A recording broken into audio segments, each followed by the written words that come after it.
주 예수 그리스도 할 때 하려고 하다가 안 한 부분이 예수 그리스도의 이름이라는 주제를 가지고 하려고 했었는데 못했어요.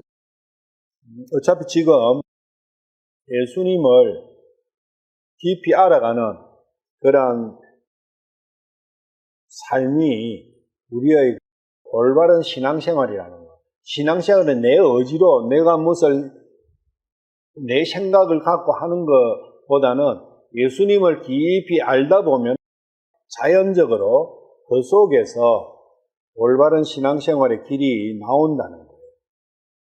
그래서 예수님께서 내가 그 길이다. 그렇게 말씀하신 것은 예수님을 모르고 신앙생활의 삶을 산다는 것은 있을 수가 없다는 거예요. 예수님을 알면은 안만큼 신앙생활이 된다는 거예요.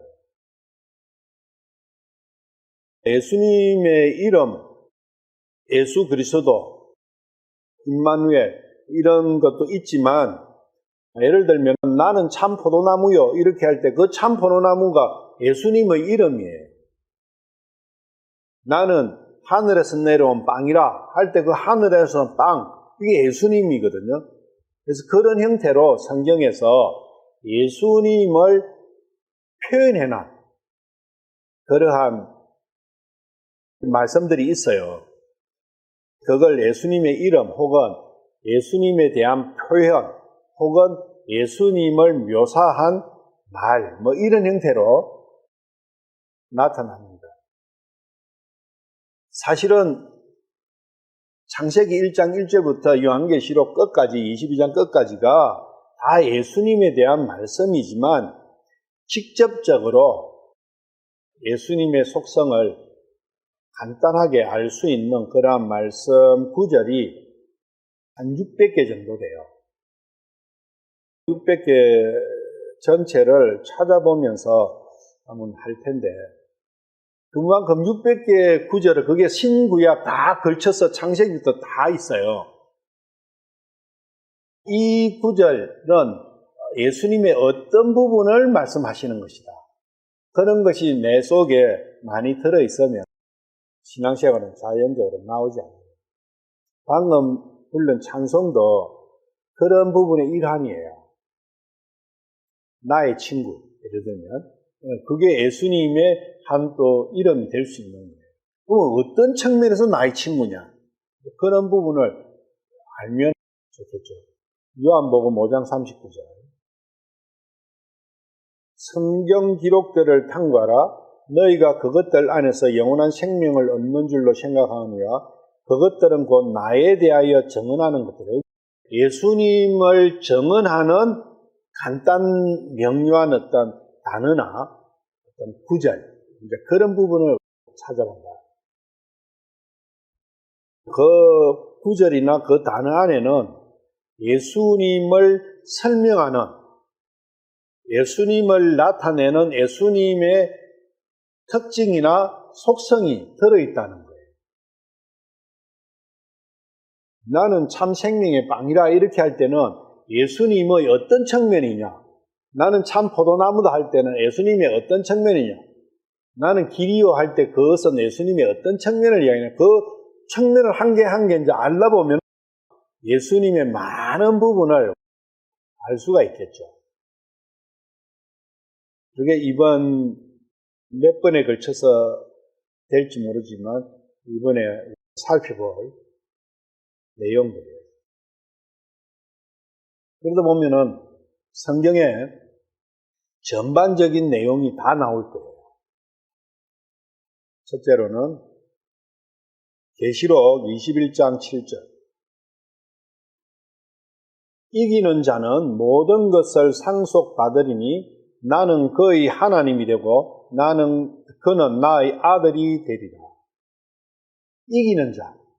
이기는 자는 간단히 이야기하면 성도들이에요. 성도들. 누구를 이기느냐? 나의 가장 가깝게 이야기하면 내 육신을 이기는 거예요.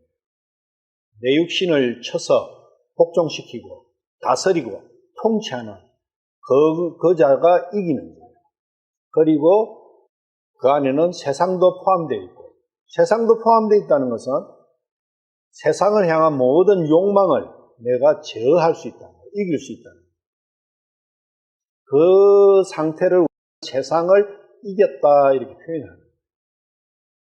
그렇게 된 사람을 이기는 자라고 이렇게 되어 있고, 그 이기는 자들의 하나님이 예수님은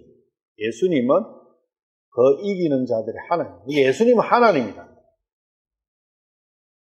오늘은 예수님은 하나님이라는 이 부분을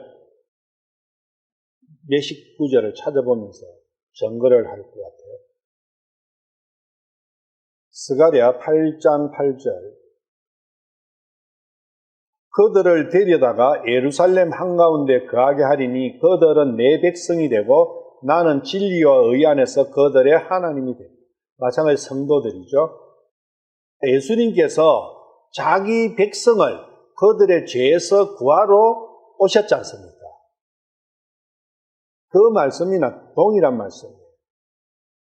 구약에서 메시아께서 하나님이시다. 구약에서 증거하는 말씀.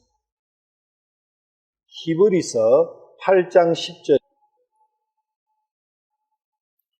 그 날들 이후에 내가 이스라엘의 집과 맺을 언약은 이것이니 곧 내가 내 법들을 그들의 생각 속에 두고 그들의 마음 속에 그것들을 기록하여 나는 그들에게 하나님이 되고 그들은 내게 한 백성이 되리라 주가 말합니다. 그 날들 이후, 주의 날 이후죠. 새로운 언약을 주시는데 그 새로운 언약은 어떤 언약이냐? 생각 속에 둔다는 거예요. 마음 속에 둔다는 거예요. 그리고 그 마음 속에 마음판에 기록하는 겁니다. 첫 언약은 돌판에 기록을 했어요. 그리고 그 돌판을 성막에 두셨어요. 성막 안에 시성소의 법궤 안에 두셨죠. 근데 새 언약은 생각 속에 두고 마음판에 기록합니다. 이건 영적인 거랍니다.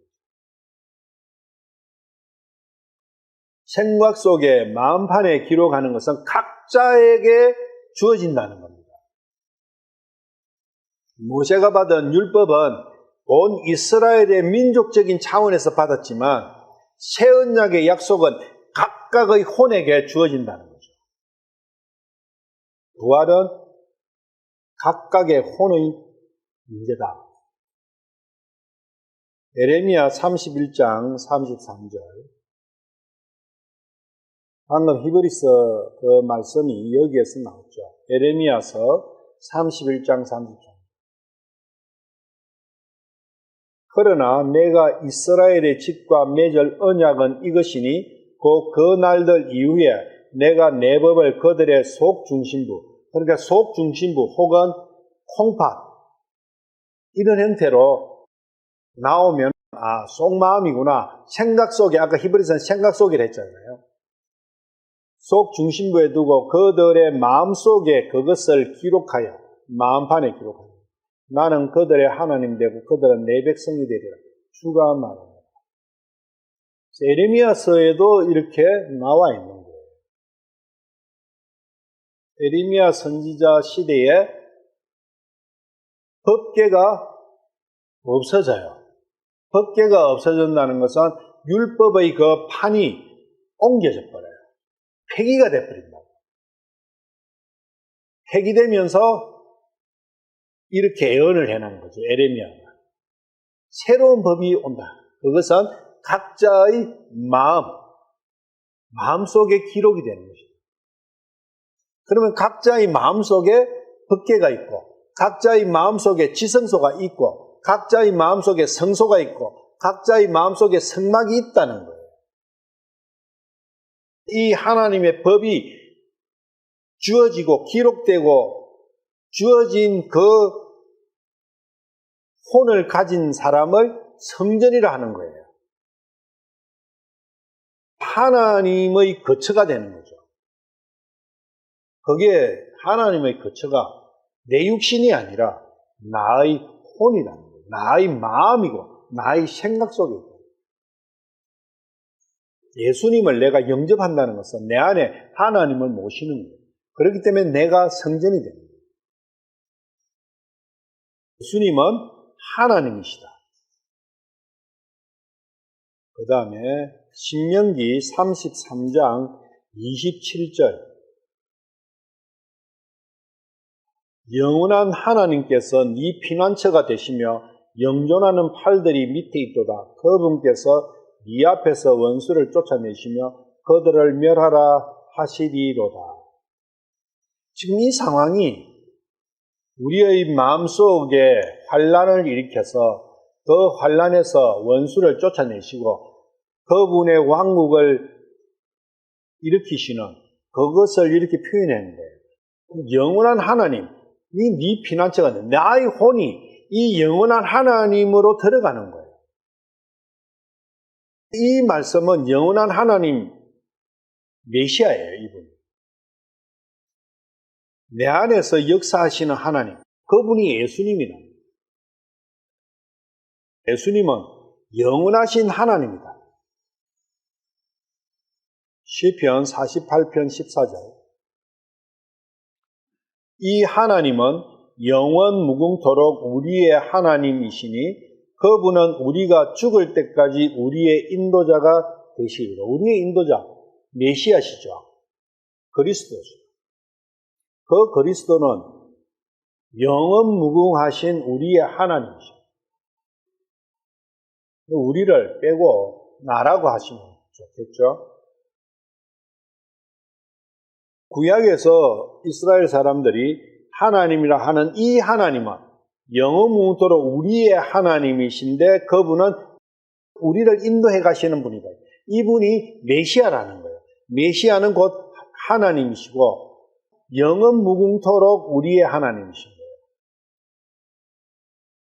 계시록 1장 18절 나는 살아있는 자라 전에 죽었으나 보라 내가 영원무궁토록 살아있노라. 아멘. 또한 내가 수월과 사망의 열쇠들을 가지고 있노라. 분명히 예수님에 대한 말씀이잖아요. 그분은 영원무궁토록 살아 계시는 분이에요. 그분 안에 들어가면 영원한 생명을 얻는 거예요. 영원무궁토록 살아 계신다는 것은 영원한 생명 그 자체지 않습니까? 그분은 영원한 생명을 주실 수 있는 거예요. 나는 살아있는 자라. 전에는 죽었다고요. 십자가에서 죽으셨다 이렇게 이야기를 하면 육신이 십자가에 죽으신 그것을 생각을 하는데 그것은 결과적인 문제지 실제로 죽은 것은 그분께서 지옥에 가셨다. 혼이. 왜 혼이 지옥에 가셨냐? 그분께서 스스로 영을 내어드린 거예요. 그리고 혼이 스스로 지옥으로 가셨어요. 이거 혼이 분리되니까 육은 죽은 거예요. 십자가에서 육신이 죽은 그것을 뜻하는 게 아니라 예수님께서 죽으셨다가 다시 살아나셨다 하는 것은 십자가 위에서 육신이 죽은 그것을 표현하는 게 아니라는 거예요. 예수님의 혼이 지옥에 가신 그것을 이야기하는 거예요. 지옥에 가셨다가 다시 부활하신 거예요, 혼이. 혼이 다시 지옥에서 빠져나오셔가지고 부활 새 생명을 얻으시니까 육신은 따라간 거예요.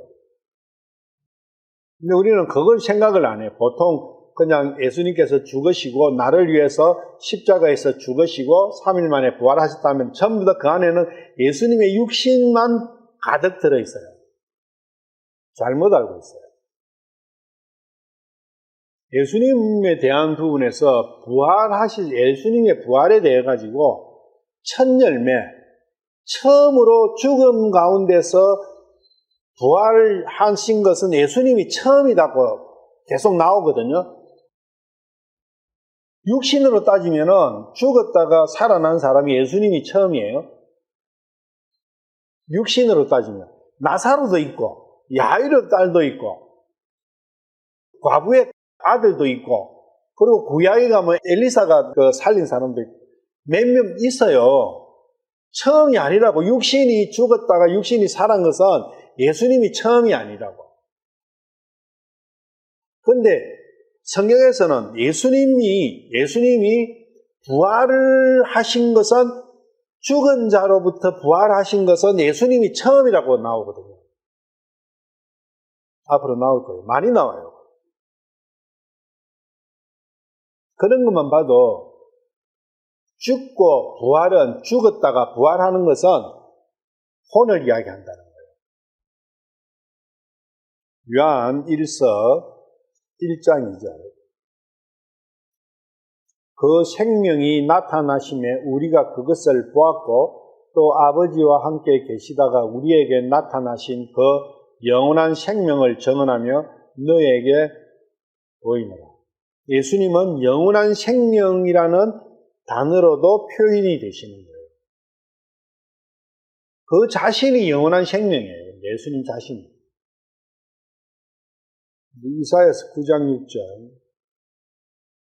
여기도 이제 이름이 몇 개 나오죠. 예수님 이름이. 이는 한 아이가 우리에게 태어났고 한 아들을 우리에게 주셨는데 그의 어깨에는 정권이 놓이고 그의 이름 이렇게 되었습니다. 놀라우시니 좋은 자, 유혹 깊게 배웠죠. 좋은 자, 강하신 하나님, 전능자. 강하신 하나님은 전능자예요. 좋은 자, 놀라우시니 전능자, 영존하는 아버지, 평화의 통치자, 이런 이름으로 불리는 거죠. 여기에 영존하는 아버지 하나님, 영존한다는 건 에버라스팅, 영원히 계시는, 영원히 존재하는 그런 말씀입니다. 예수님이 이런 분이다는 거예요. 예수님이 전능자라는 거예요.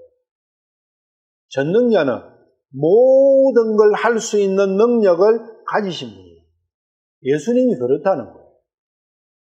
그리고 영존하는 아버지, 창조주 하나님, 좋은 자는 그분께서 조언을 하시면 이래 해라, 저래 해라 해가지고 그분 하신 대로, 조언하신 대로 따라하면 실패가 없는 거예요. 100% 완전한 성공만 있는 거예요. 너 행복하고 싶어? 예, 제가 행복하고 싶습니다. 그래? 그러면 이렇게 해. 그대로만 하면은 100% 행복하게 되는 거예요. 너 안 죽고 싶어? 예, 안 죽고 싶습니다. 그래? 그럼 이렇게 해. 그거 따라 하면은 안 죽는 거예요. 그게 여기에 좋은 자라고 나오는 그 표현이 그렇다는 거예요. 그분께서 통치를 해주시면 싸움이 없다는 거예요. 완전한 평화만 있다는 거예요.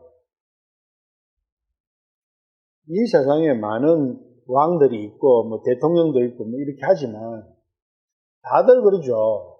자기가 뭐가 되면 국민들을 편안하게 먹여 살리겠다. 눈물도 다 닦아주겠다. 하지만 다 꽁이에요. 안 되는 거예요. 그게 세상 통치자들의 한계라는 거예요. 그 사람이나 내나 똑같으니까.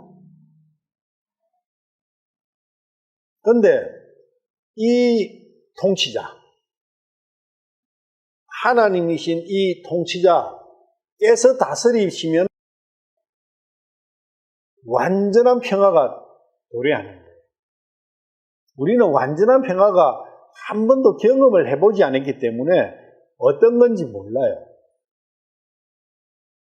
첫째로는 내 속에서 싸움이 없어요. 내 안에서 싸움을 갈등이라고 그래요. 그 갈등이 없어요. 두 번째로는 나와 다른 사람, 우리는 인간관계라고 그러죠. 나와 다른 사람 관계에서도 갈등이 없어요.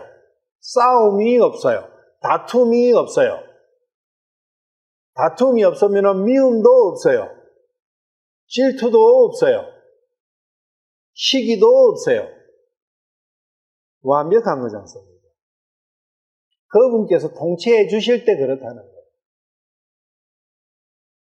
우리가 사실 이 삶을 살아가면서 울고 불고 슬퍼하고 한탄하고 통곡하고 땅을 치는 이유는 다 그것들이 안 돼서 그런 거지 않습니까? 하나님께서 다 해주시겠다는 거예요, 그거. 근데 그거 다 해주시는 분이 예수님이라는 거예요. 나의 모든 문제를 다 해결하시는 분은 오직 예수님 한 분밖에 안 계신다는 거예요. 그분은 어떻게 해서 그렇게 할 수 있냐? 그분은 하나님이시니까. 전지전능하신 분이니까. 그리고 그분은 사랑밖에 없는 분이니까. 그분은 은혜밖에 없으신 분이니까. 그분은 나를 불쌍히 여기시니까. 그래서 그래 되는 거예요. 어느 분에게 맡겨야 되느냐? 예수님께 맡기면 된다는 거예요. 모든 게 주어집니다. 이사야서 60장 19절 20절. 다시는 낮에 해가 네 광채가 되지 아니하고 달이 네게 밝은 광채의 빛을 비추지 아니하며 오직 주가 네게 영존하는 광채가 되고 네 하나님이 네 영광이 되리라. 다시는 네 해가 지지 아니하며 네 달이 물러가지 아니하리니 주가 너희 영존하는 광채가 되며 너희 애고하는 날들이 끝나리라. 대환란이 되면은 해가 어두워지죠. 달이 핏빛이 되고 빛을 못 내주잖아요. 이 두 광채가 빛을 못 내요. 그럼 깜깜한 어두움이 오죠.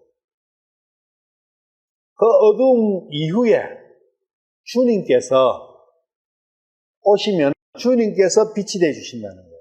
그게 창세기 1장 3절에 빛이 있으라 하며 그 빛이 이 빛이에요. 영원한 빛. 그 빛 가운데 거하기만 하면 어두움이 없지 않습니까? 어두움은 죄와 사망이지 않습니까? 죄와 사망이 없다는 거예요. 어두움은 모든 슬픔을, 모든 불행을, 모든 안 좋은 걸 만들어내는 원천이죠. 그 어두움이라는 것이 우리는 바로 증명해 볼 수 있어요. 왜 우리가 어두운 가운데 사느냐? 지금 1시간 후에 뭐가 어떤 일이 일어날지 아는 사람이 있습니까? 없잖아요. 어두움이에요. 안 보이는, 1시간 후가 안 보이는 거예요. 거리상으로도 좀 멀면 잘 안 보이지 않습니까? 그런데 거기다 안개가 꽉 쬐었다. 안 보이잖아요. 밤이 돼버렸다. 달빛도 없다. 별빛도 없다. 안 보이잖아요. 그건 앞이 안 보이는 거나 시간적으로 앞이 안 보이는 거나 거리적으로 앞이 안 보이는 거나 동일한 거다. 더구나 우리는 시간적으로 앞에 대해서는 완전히 깜깜하죠. 주님의 영원한 영광의 빛이 비춰주시면 깜깜함이 없다는 거예요. 그러면 인생살이가 쉽죠.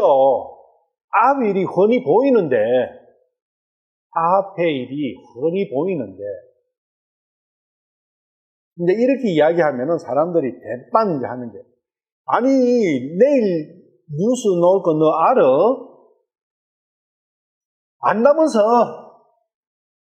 내 삼성전자 주식이 매번 떨어지기가, 맞춰봐. 이거 안다면서, 그런 걸까요?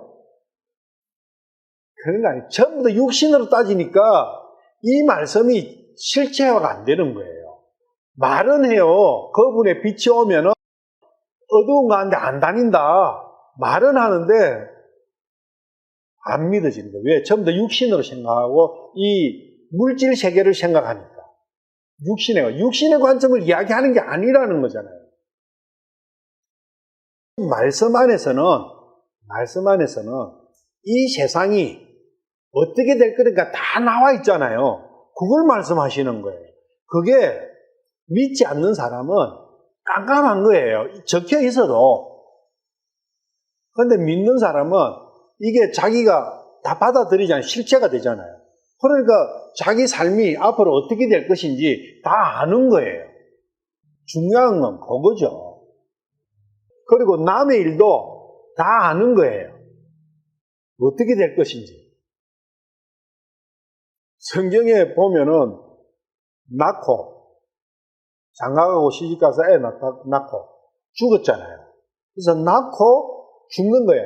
그럼 낳은 거는 있으니까 죽는 것은 확실하잖아요. 거기에 보는 거예요. 빛 가운데 있는 거예요. 나는 안 죽는다는 거예요. 내가 알고 있잖아요. 그러면 나는 안 죽어. 안 죽는데 육신이 순위 끊치는 그것을 죽는다고 생각하니까 이런 말씀 빛이 있다 하는데 내가 구원받은 그럼 다 알아? 뭘 압니까? 죽는다는 걸 아는 거예요. 안 죽는다는 걸 아는 거예요. 안 죽는다는 걸 알게 되면 세상에서 제일 재미난 일이 전쟁이에요. 전쟁. 그런데 전쟁에서 자기만 안 죽는다면 전쟁이야말로 제일 재미있는 일이에요. 강 건너 불구경 한다는 말 있잖아요. 그게 왜 그런 줄 알아요? 불나는 거는 구경거리 엄청 좋아요. 그런데 자기 집으로 번질까봐 겁나서 그렇지 강 건너면은 절대로 불은 이쪽으로 안 오잖아요. 불구경이 엄청 재밌는 거예요. 그걸 흉내내는 게 불꽃놀이에요. 내만 어떤 경우도 나는 안 죽는다면 전쟁이야말로 재밌는 거예요. 전쟁 이런 소설이나 전쟁 영화 이런 거 많이 나오잖아요. 왜? 그게 재미있거든요. 근데 영화로서는 난 안 죽어. 영화 안에서 돌아가니까.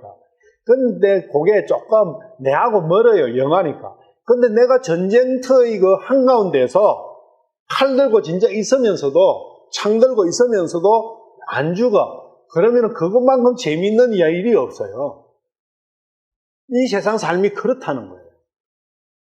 안 죽는 몸으로 바뀌어버렸는데 그걸 아는 거예요. 그것이 영원한 빛 가운데. 우리가 뭘 알고 뭘 모르느냐. 죽음과 삶에 대해서 생명과 죽음이라는 것을 모르는 거예요. 그리고 생명과 죽음을 알게 되는 거예요. 그게 빛의 역할이에요. 창세기 1장 3절의 빛과 그 이후에 나오는 태양과 달, 별, 그건 한참 뒤에 나오거든요. 뭐가 달라요? 뒤에 나오는 것은 물질적인 이 빛이에요. 앞에 나오는 3절에 나오는 빛은 바로 이 빛이에요. 생명의 빛이에요. 이사야서 63장 12절. 자기의 영광스러운 팔로 모세의 오른손을 통해 그들을 인도하고 친히 영존하는 이름이 되려고 그들 앞에서 물을 갈라지게 한 자가 어디 있느냐. 이분이 예수님이라는 거예요. 이분이 이렇게 표현한 이분이 예수님이라는 거예요. 이 갈라지게 한 자. 그렇다는 것은 이사야서 63장 12절에 이 사건이 나의 마음 안에서 일어나는 사건이라는 거예요. 출애굽의 사건이 실체는 구약에서 실제로 있었지만은 그것은 그림자고 실제는 나의 마음속에 일어나는 출애굽이라는 거예요. 그 출애굽의 지도자가 예수님이라는 거죠. 영원한 이름. 예수님의 이름은 영원한 이름. 그 이름만 남아요. 영원히. 시편 29편 3절. 주의 음성이 물들 위에 있도다. 영광의 하나님께서 천둥소리를 내시나니 주께서 많은 물들 위에 계시도다. 영광의 하나님. 많은 물들에 계시는 천둥 소리를 내시는 이 영광의 하나님, 이분이 예수님이에요. 구약에서 시편이나 여러 가지 일에 나오는 하나님이라고 표현해 나신 그분이 주 하나님 이렇게 표현해 하신 분이 예수님과 연결을 잘 못 시켜요. 그러니까 이런 말씀은 이런 말씀이고 예수님 말씀은 또 예수님 말씀대로 분리시켜가지고 보다 보면은 예수님을 알 방법이 없어요. 그러니까 우리가 예수님에 대해서 아는 게 없는 거예요. 그래서 우리는 자꾸 헷갈리는 거예요. 너무 이 육신에 인이 박혀 있어가지고 항상 헷갈리는 거예요. 먼저는 마음을 봐야 된다. 성경 말씀은 계속 마음을 이야기하시는데 우리는 계속 이 육신의 조건을 가지고 따지고 있으면 매치가 안 되는 거예요. 먼저 마음의 시원함을 생각하면서 이것도 조금 시원하면 좀 도움 되겠지 이렇게 이제 하면 끌로 같은 경우 좋은 게 끌로 가면 육신의 조건, 이 환경이 육신을 괴롭히는 그 부분이 별로 없다 보니까 육신을 크게 의식 안 하고 살아요. 먹는 것도 그래요. 그냥 다 수수해요. 다 비슷비슷해요. 식당이 그렇게 호알찬란하게 그런 것도 별로 없고 특별히 맛있는 것도 없고 특별히 맛없는 것도 없어요. 그리고 자연 속에서 얼마든지 구애가 먹으면 먹을 수 있어요. 그러니까 먹는 것 갖고 그렇게 따질 이유가 없는 거라. 어제도 하고 걔들이 가서 저녁에 피자를 먹자 하더라고요. 나는 몰랐어요. 나는 그런 거 애들이 하면 하는 대로 먹어요. 주는 대로 먹지. 내가 밥도 하는 사람도 아니면서 이거 내라 저거 내라 할 수 없어요. 근데 피자를 사왔는데 피자가 거의 멍석이에요, 멍석. 그러니까 이게 먹는 거, 입는 거, 좀 덥다고 벗어야 되고, 에어컨 틀어야 되고, 온통 거기에 신경이 다 가는 거예요. 그런데 거기는 그런 게 없지 않습니까? 옷도 누가 특별하게 좋은 옷 입고 있는 것도 없고 하니까 나는 그 사람들보다 그 사람들의 10반을 내 옷을 입었으면 나는 한 2반을만 끼운 거 입어도 깨끗하게 보이잖아요. 그러니까 옷 신경 안 써도 되죠. 신발 신경 안 써도 되죠. 머리 1,500원이면 깎아주니까 신경 안 써도 되잖아요. 근데 우리나라는 18,000원이에요. 그러니까 이 육신에 대해서 육신의 조건을 갖추는 데서 별 신경을 안 쓰고 사는 거예요. 그게 편리하다 이런 것도 의미가 없어요. 사실은 우리나라가 편리해서 참 좋다 하는데 이 편리한 이것이야말로 사람을 게을르게 만들어요. 생각을 안 하게 만들어요. 전부 다 이 육신으로만 가게 만들어요. 그게 함정이라고. 그래서 제일 좋은 것은 하나님 주신 환경 속에서 내가 만족할 수 있으면 그게 제일 좋은 거예요.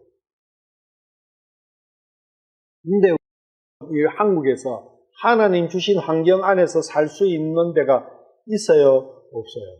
없어요. 전부 다 사람 손으로 만들어가지고 꾸미는 거니까. 디도서 2장 13절. 이 디도라는 이름이 타이터스예요. 로마 장군 중에 유명한 장군이 같은 이름을 가진 사람이 있었죠.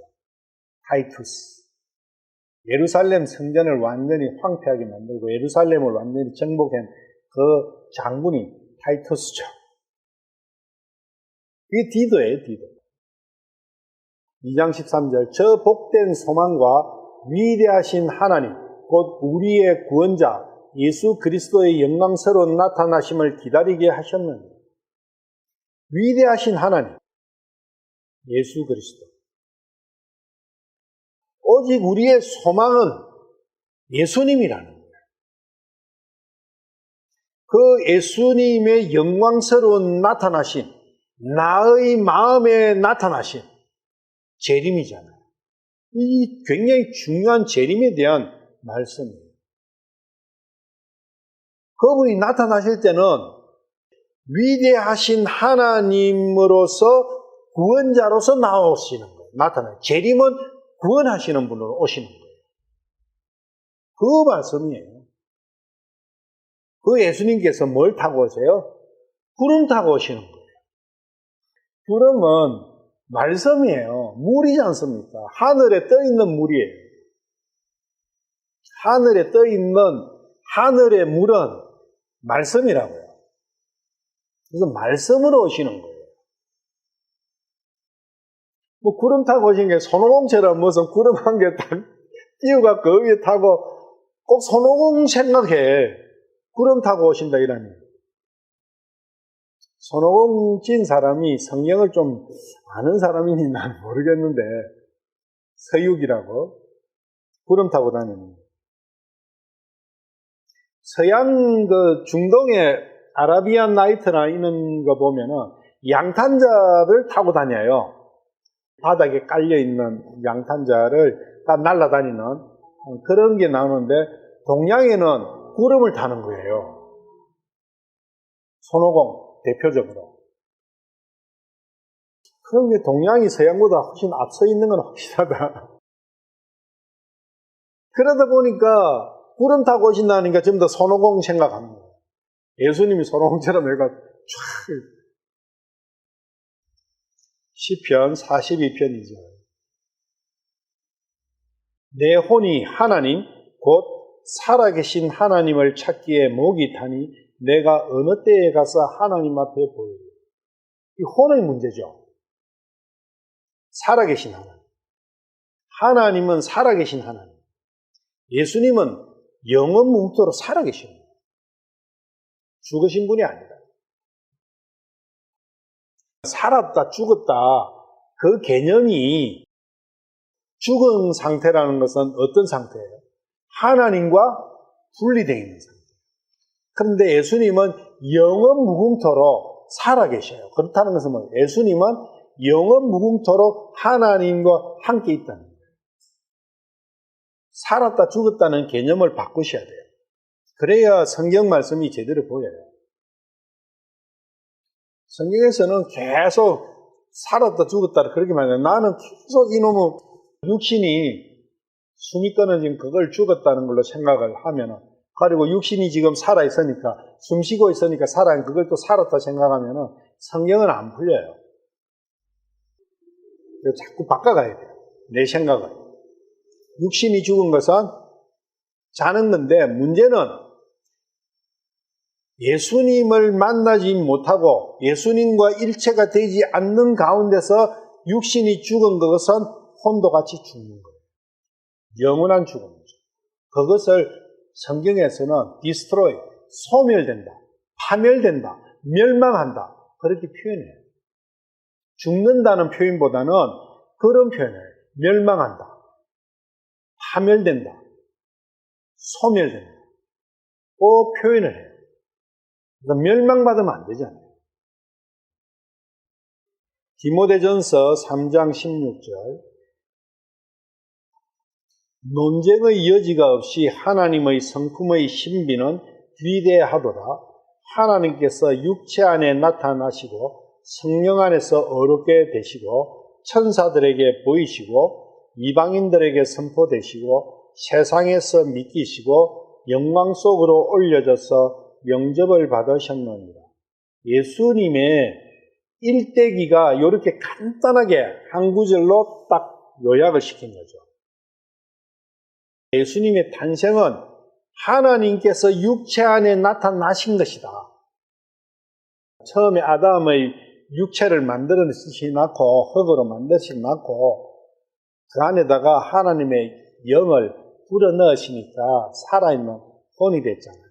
그것에 대칭적으로 나타나는 현상이에요. 육체 안에 나타나신 하나님. 그분이 예수님이다. 이걸 우리는 성육신이라고 표현하죠. 하나님께서 육체 안에 오셨다는 거예요.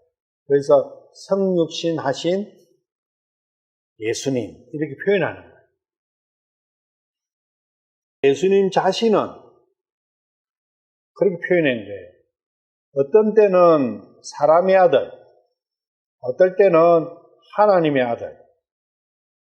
그렇게 본인을 그렇게 표현을 하세요. 두 가지로.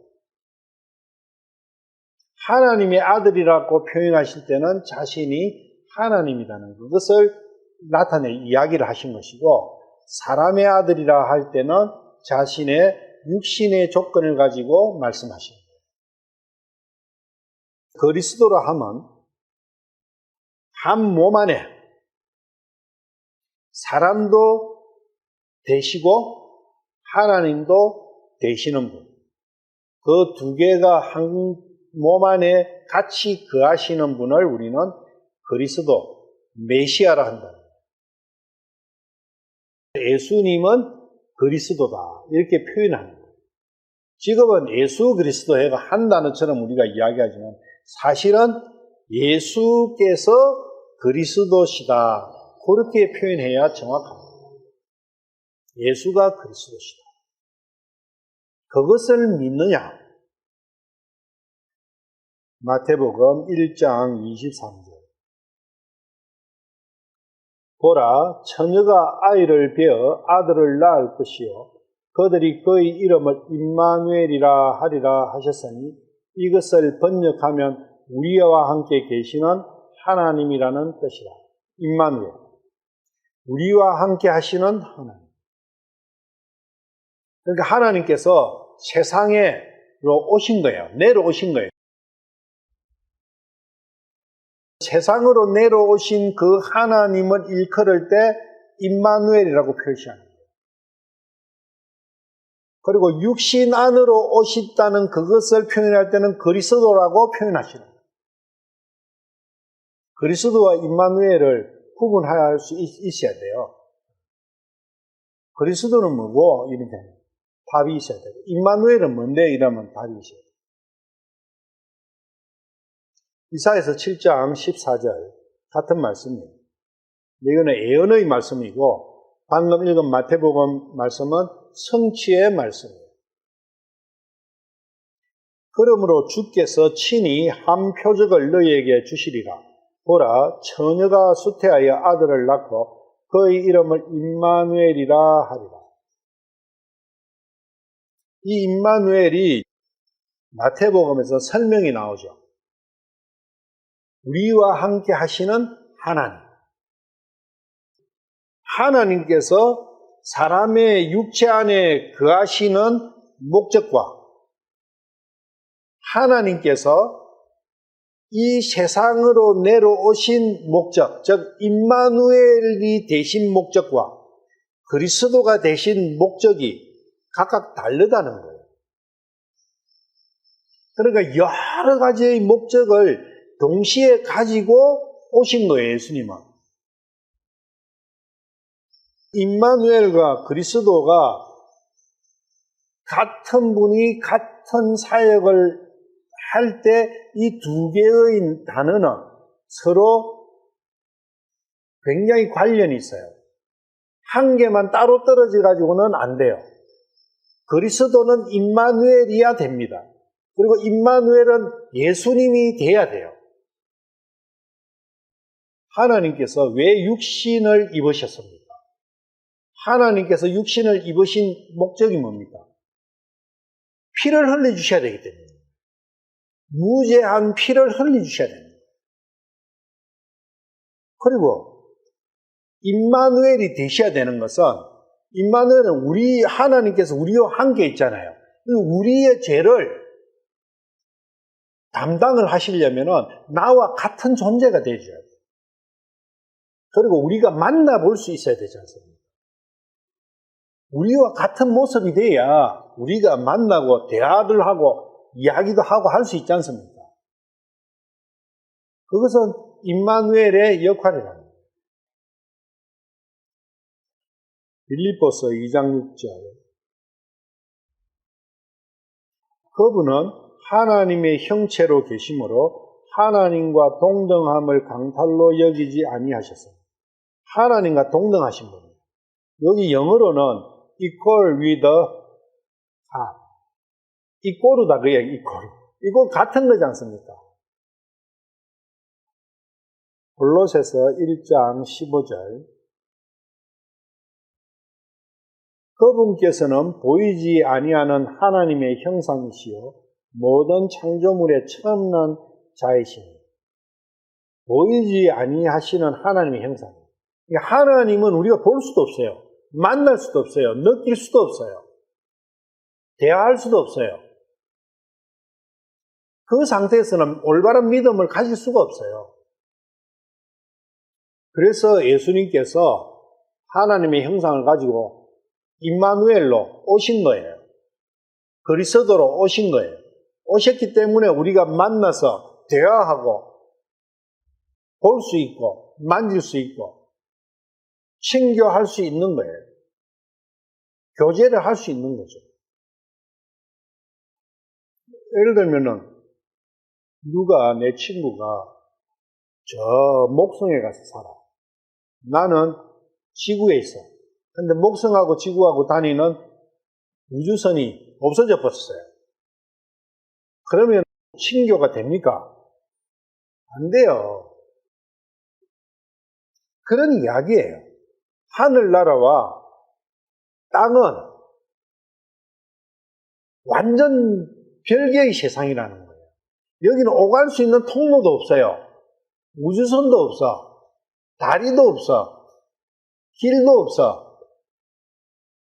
때때로 하나님께서 천사를 보내시 않으면 연락할 수 있는 길도 없어요. 그렇기 때문에 하나님께서 자신을 찾는 자에게 자신을 나타내 주시고 대화해 주시기 위해 가지고 오신 그분이 예수님이 됩니다. 로마서 9장 5절. 조상들도 그들의 것이요 육체에 관한 한 그리스도께서도 그들에게서 나셨으니 그분은 모든 것 위에 계시며 영원토록 찬송받으실 하나님이시니라. 아멘. 예수님은 영원토록 찬송받으실 하나님이셔요. 시편 99편 8절. 오 주 우리 하나님이여 주께서 그들에게 응답하셨나이다. 주께서 그들이 창항한 것들에 대하여 보복하실지라도 주께서는 그들을 용서하신 하나님이시니이다. 이분이 예수님이에요. 자신을 반역한 그 죄를 용서해 주시죠. 죄 용서하시는 하나님, 예수님. 시편 42편 8절. 그러하실지라도 주께서 낮에는 자신의 인자하심을 명령하시며 밤에는 그분의 노래가 내게 있으므로 내가 내 생명의 하나님께 기도하리로다. 내 생명의 하나님. 이분이 예수님입니다. 예수님만이 나의 생명이다. 살고 싶으냐? 나에게로 와라. 예수님께서 그렇게 말씀하시죠. 죽고 싶은 사람이 어디 있어요? 다 살고 싶죠. 문제는 자기가 살고 있다 하니까, 살아있다 하니까 문제죠. 살아있는데 또 뭐 사는 게 필요하겠어요? 죽은 사람만이 살려달라는 외침이 있죠. 예수님만이 나의 생명이다. 시편 46편 5절. 하나님께서 그녀의 한가운데 계심에 그녀가 흔들리지 아니할 것이요 하나님께서 그녀를 도우시되 이른 새벽에 도우시되. 그녀의 한가운데 계신다.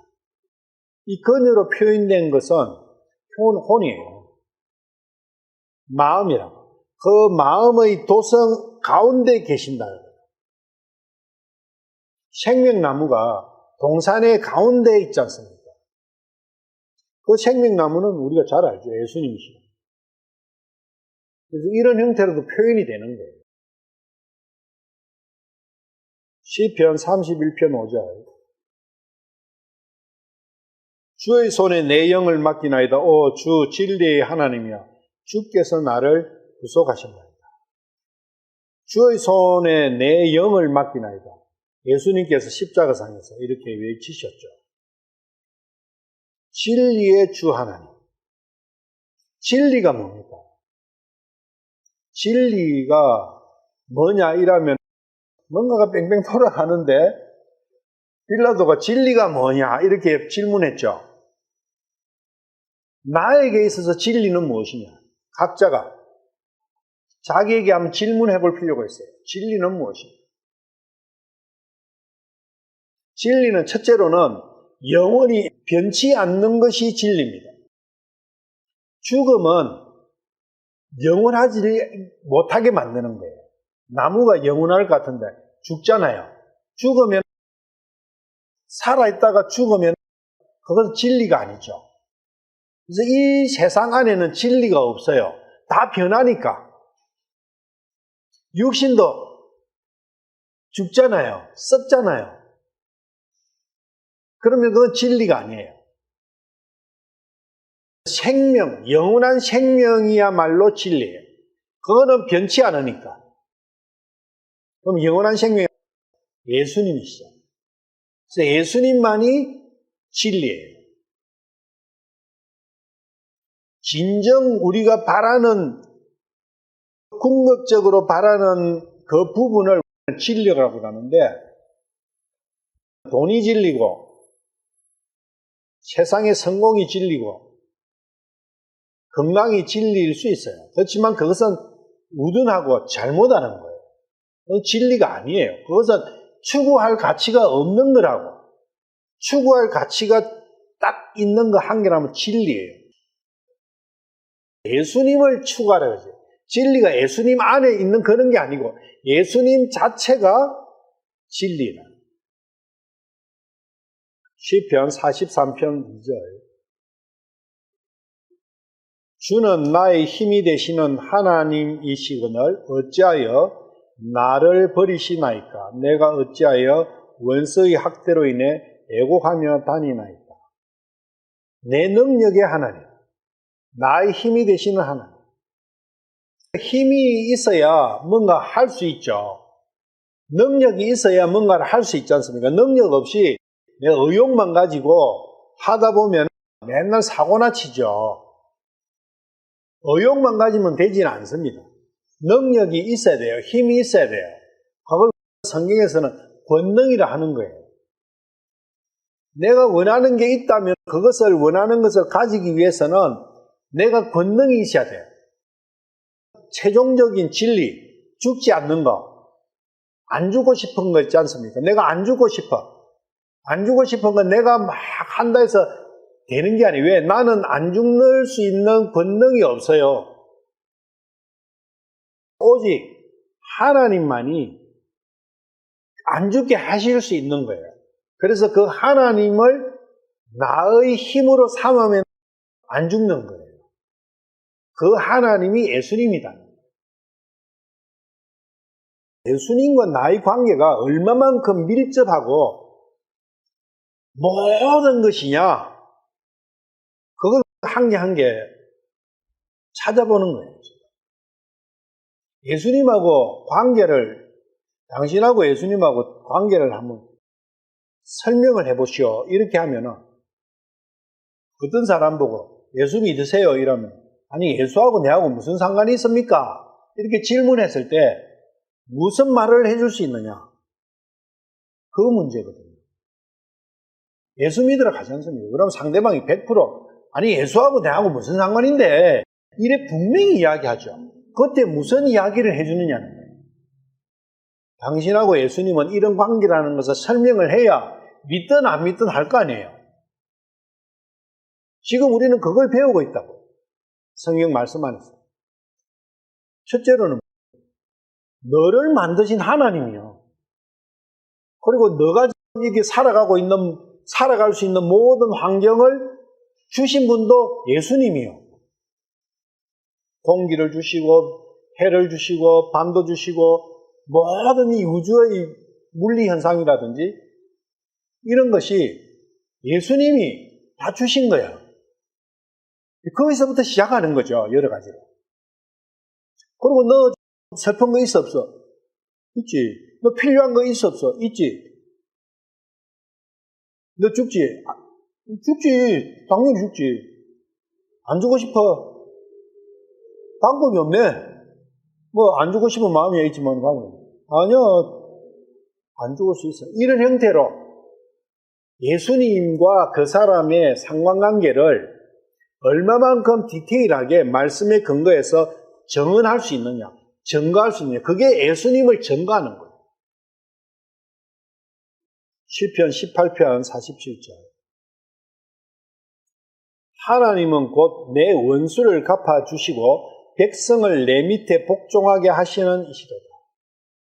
이거 보면은 다윗이 왕이니까 백성이 있으니까 뭐 그건 맞는 말씀이지만 핵심은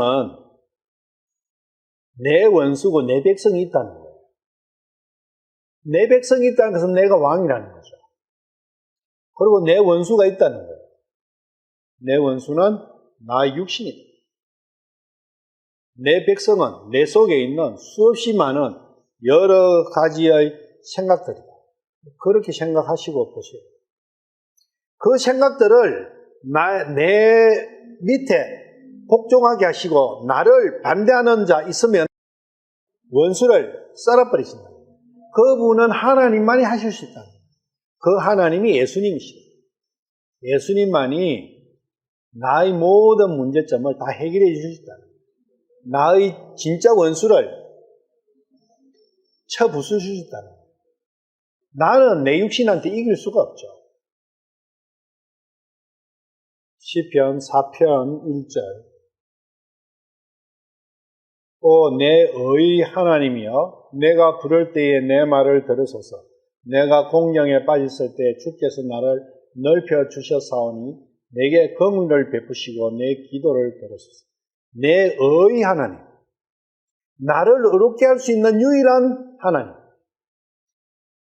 그분이 예수님입니다. 나를 옳게 만들어주고 나를 옳은 길로 인도해 줄 수 있는 유일한 분, 그분은 예수님입니다. 우리가 옳아져야, 내가 의롭게 되어야, 옳게 되어야 되잖아요. 근데 내로서는 내가 스스로는 내가 옳게 되지를 못해요. 옳은 삶을 살 수가 없어요. 나를 예수님께 맡기면 예수님께서는 완벽하게 내가 옳은 길로만 가도록 인도해 주실 수 있는 분이다. 우리가 옳은 길로만 살고 싶지 않습니다. 옳지 않는 길로 가고 싶은 사람이 없죠. 근데 그게 안 된다는 데 문제가 있는 거죠. 오늘은 착각할 수 있어요. 나는 스스로 내가 옳은 길을 걸을 수 있어. 착각할 수 있어요. 그 사람은 예수님이 필요가 없어요. 나는 아무리 용을 쓰고 아무리 해봤자 옳은 길을 걸을 수가 없구나. 내가 가는 한 길 한 길은 모든 게 내 스스로 가는 길은 전부 다 엉터리 길밖에 안 되는구나. 옳음이 없구나. 바른 삶이 안 되는구나. 사람은 바르게 살아야 된다. 그거 초등학교 1학년 때부터, 요새 유치원 때부터 배우죠. 남 때리지 마라, 남 거 뺏어하지 마라, 도둑질을 하지 마라, 속이지 마라, 거짓말하지 마라. 근데 그런 것들이 다 바르게 사는 거죠. 그 배운 거에 의거해서 나는 바르게 살고 있구나. 나는 바르게 많이 살았어. 그리고 살고 있어. 앞으로도 살고 수 있어. 그렇게 생각을 해요, 많이. 왜 그렇게 배웠어요? 그런 게 아닌데, 하나님께서는 너는 단 1%도 바르게 살 수 없어. 바르게 못 살았어. 바르게 살지도 않았어. 그걸 깨달아야 돼요. 그래야 그때 예수님, 저는 올바르게, 바르게 살고 싶습니다. 바른 생활을 하고 싶습니다. 예수님 저를 바른 생활 하도록 인도해 주세요. 이렇게 기도 나올 거 아니에요. 바른 생활은 따로 있고 어는 따로 있고 그거 아니라고요. 바른 생활의 시험 치면 바른 생활을 거의 100점을 맞아. 그렇다 해서 걔가 바른 생활을 할 수 있냐? 못해요. 시험 100점 맞는 애일수록 더 엉터리 생활을 해. 근데 우리는 그 시험 점수 가지고 바르다 안 바르다를 따질 수 있어요. 하나님께서는 시험 점수가 빵점인 사람이 바르게 살 수 있는 확률이 훨씬 높다. 왜? 자기는 바른 게 한 개도 없다고 생각하니까. 그런데 100점 맞은 자는 내가 엄청 바르게 살고 있구나. 시편 18편 46절. 주는 살아계시니 나의 반석을 찬송하며 내 구원의 하나님을 높였죠. 내 구원의 하나님. 그분이 예수님이세요. 시편 24편 5절. 그가 주께 복을 받고 자기의 구원의 하나님께 의를 받으리니. 이분이 의를 주시는 구원의 하나님. 구원의 하나님은 의를 주시기 위해서 오신 거예요. 그분이 예수님이시다. 옳음을 주시기 위해서, 바른 생활을 주시기 위해서, 간단히 이야기하면 바른 생활을 주시기 위해서. 그분, 예수님 그분이 바른 생활의 원본이에요, 원본. 그 원본을 떠나서는 어떤 형태로든지 바른 생활은 없다는 거예요. 착각할 뿐이지, 우리가. 사도행전 2장 22절. 너희 이스라엘 사람들아 이 말들을 들으라.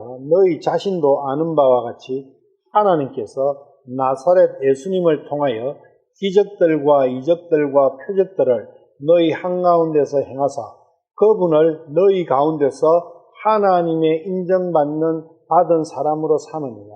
요거는 해석이 좀 잘못됐어요. 이게 아니고 차라리 개역 한글 쪽이 더 맞을 수 있어요. 너희 앞에서 그를 증언하셨느니라. 그러니까 그를 예수님을 증거하신 분이 하나님이신데 그 증거가 뭐냐? 예수님이 하나님이라는 그걸 그러니까 예수님께서 하신 그 큰 권능 그리고 이적들과 표적들과 기적들 그것을 보면 그분이 하나님이시라는 것을 증거하는 것이다. 그런 이야기예요. 이 말씀. 계시록 18장 8절. 그러므로 그녀가 받을 재앙들 곧 사망과 애곡과 기근이 한날에 임하리라. 이게 이제 심판이에요. 그녀가 완전히 불에 타리니 그녀를 심판하시는 주 하나님은 강하시니라. 그녀를 심판하시는 주 하나님. 이분이 예수님이시죠.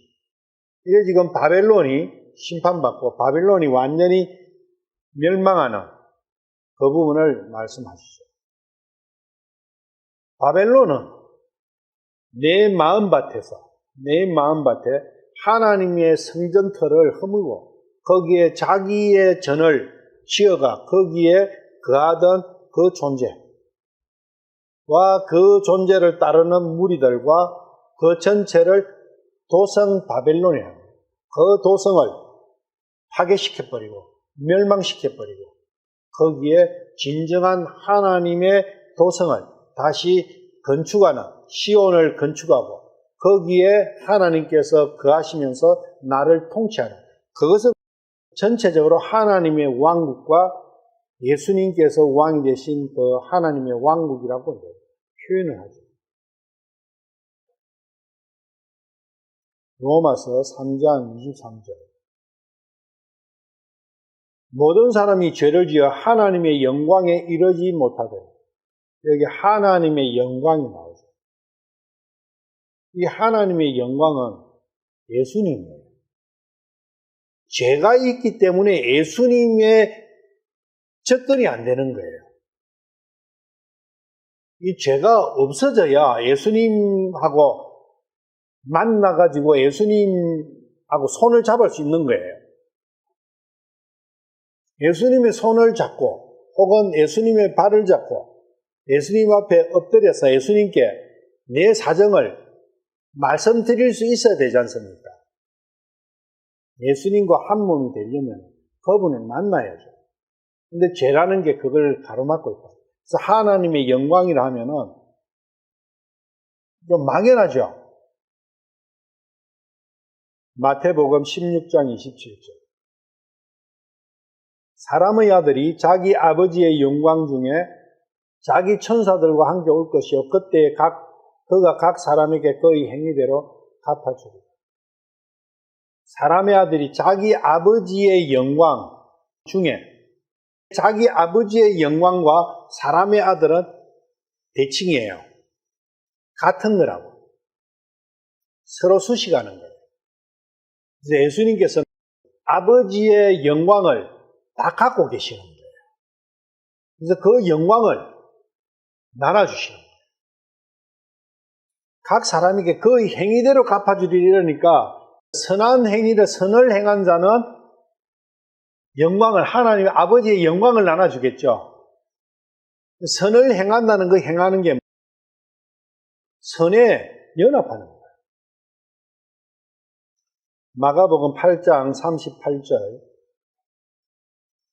그러므로 누구든지 이 음란하고 죄 많은 세대에서 나와 내 말들을 부끄러워하면 사람의 아들도 자기 아버지의 영광 중에 거룩한 천사들과 함께 올 때에 그를 부끄러워하리라 하십니다. 자기 아버지의 영광을 가지고 오신 그분이 사람의 아들 예수님이라는 거예요. 스가랴 6장 13절. 곧 그가 주의 성전을 건축하고 영광도 얻으며 자기 왕자에 앉아 다스릴 것이요 또 그가 자기 왕자에 앉아 제사장이 되리니 그들 둘 사이에 화평의 논의가 있으리라 하고 주의 성전을 건축하는 거예요. 이 성전이 어디에 있는 성전이에요? 성도의 마음에 있는 거예요. 영광이라 하면 빛이에요. 빛나는 것을 영광스럽다고 이야기합니다. 빛나는 졸업장을 타시는 이런 거 있잖아요. 빛나는 그 영광이거든. 졸업장을 쫙 영광스럽다. 사각모 딱 썼을 때 그 영광스럽다. 왕관이 빛이 나잖아요. 엘리자베스 여왕 그 왕관에 다이아몬드가 많이 박혔대요. 앞에 있는 제일 큰 다이아몬드. 그 다이아몬드하고 보석이 많이 있는데 그 보석들이 다 미얀마 보석이라는 거예요. 미얀마 보석이 그만큼 빛이 많이 나고 품질이 좋대요. 그게 왜 그런 왕관에다가 보석을 치장하느냐? 영광스러운 거거든. 그게 빛을 내는 거잖아요. 빛을. 우리는 내가 빛나게 만들려고 해요. 근데 빛이 없어요. 내 안에는 빛이 없어. 그런데 없는 빛에다가 엉터리를 장식하는 거예요. 내 안에는 영광스러운 게 한 개도 없어요. 죽음밖에 안 들어있어요. 그런데 사람은 영광스럽고 싶죠. 영광스럽고 싶지 않습니다. 학교에서 죽으라고 공부하는 것은 상장 한 개 타려고 하는 거예요. 1년 내내 그 눈이 오나 비가 오나 학교 가서 개근하는 것은 개근상 한 개 타려고 하는 거예요. 그게 영광이니까. 영광이 없다 보니까 그런 것조차도 영광인 거예요. 내가 어떤 면에서 욕 안 듣고 성실하게 부지런하게 희생 봉사하면서 사는 게 뭐냐면 남한테 칭찬한 게 들으려고. 그게 영광이거든. 산악인 있잖아, 산악인. 그 사람들이 죽음을 무릅쓰고 에베레스트산 왜 올라가겠어요? 그 신문에 대문짝만하게 한 개 팍 해가지고 정상에서 사진 한 개 꽉 찍은 거 가지고 신문에 안 내주면, 텔레비에 방영 안 해주면 올라가겠어요? 안 올라가요. 신문에 내주니까 그 신문에 나는 그게 영광이잖아요. 영광이 워낙 없다 보니까 우리는 그런데 영광을 목매다는데 그런 거 쓸데없다 그거예요. 진짜 영광은 하나님의 빛에 의해서 내가 빛나는 거예요. 그 영광의 본질이 예수님이시라는 거예요. 내가 예수님과 하나 되면 자연스럽게 영광스럽게 되는 거예요. 그 영광은 없어질 영광도 아니에요. 없어질 이 세상의 영광이 아니야. 전두환이가 쿠데타하고 대통령이 딱 돼갖고 첫 번 큰 사진 모든 신문에 대문짝만하게 나온 게 이순자하고 둘이 해가지고 여기 훈장, 태극 무공 훈장인가 그런 거 2개 해가지고 지금 보면은 참 유치하게 짝이 없죠. 그리고 옛날에 왕들 아버지가 죽고 왕즉위식 하면 텔레비에 나오잖아요. 조선시대 때 왕 뭐 사각형 해갖고 쫙 해가 문무백관이 쫙 그게 영광이거든요. 그 영광이 뭐 필요해요. 좀 지나면 어떤 놈이 또 칼 들고 와서 죽여 부르고 지가 왕이 되고. 이 세상의 영광은 없어지는 거예요. 그 진리가 아니에요. 진짜 진리의 영광은 영원토록 불변하는 영광이라고요. 그 영광은 예수님만이 갖고 계셔요. 그래서 예수님께 그 영광 주십시오 하는 거예요. 진짜 영광은 진짜 영광을 가지신 분에게 영광을 주십시오 해가 그걸 받았을 때 진짜 영광스러움이 되는 것이지. 근데 우리는 하여튼 세상에 조그마한 그런 영광에 완전히 목숨을 걸어요. 그게 따지고 보면 사람들의 칭찬이잖아요.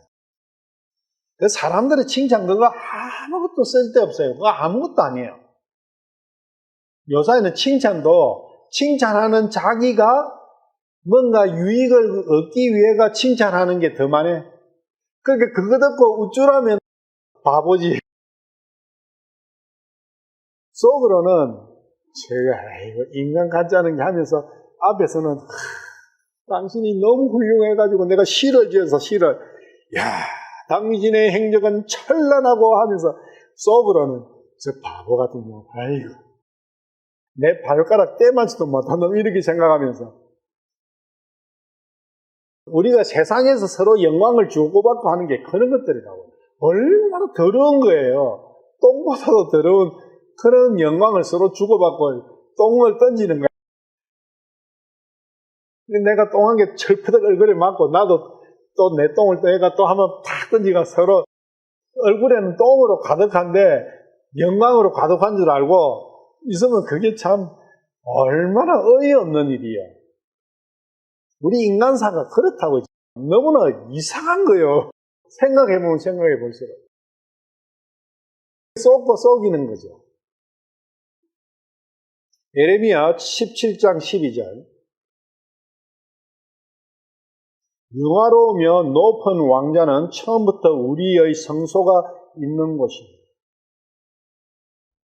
하나님께서 우리를 창조하셨을 때는 가장 높은 곳에 그 시온자의 왕자를 두신 거예요. 그런데 그것을 내가 회파하고 거기에 사탄을 앉혀버렸다. 그 영광스러운 그 높은 왕자를 다시 복구하는 거예요. 그러면은 그 왕자가, 영광스러운 왕자가 복구되어서 거기서 영광스러운 빛이 나오면은 나는 자연스럽게 영광스럽게 되는 거예요. 높은 왕자, 영광스러운 높은 왕자가 나의 성소에 다시 재건이 되면은 내가 그 성소의 그 왕자에 앉으시는 그분의 영광 때문에 내가 영광스럽게 되는 거예요. 그 영광을 바래야 돼요. 영광을 바라지 말라는 게 아니에요. 엉터리 영광을 가지고 영광이라 하니까 그게 문제죠. 이사야서 63장 14절. 짐승이 골짜기로 내려가는 것 같이 주의 영께서 그를 안식하게 하셨나니 이처럼 주께서 주의 백성을 인도하심은 친히 영화로운 이름이 되고자 하심이니라. 영광스러운 이름. 그래서 우리는 그분의 영광을 찬양드리는 거예요. 시편 3편 3절. 그러나 오 주여, 주는 나의 방패시요 나의 영광이시요 나의 머리를 드시는 이시오. 주님만이 나의 영광이다. 예수님만이 나의 영광이다. 영광스럽게 되고자 한다면 예수님을 구해라. 예수님을 찾아라. 오늘은 영광스러운 그분, 영광의 빛이신 그분에 대해 가지고 몇 구절을 찾아봤어요.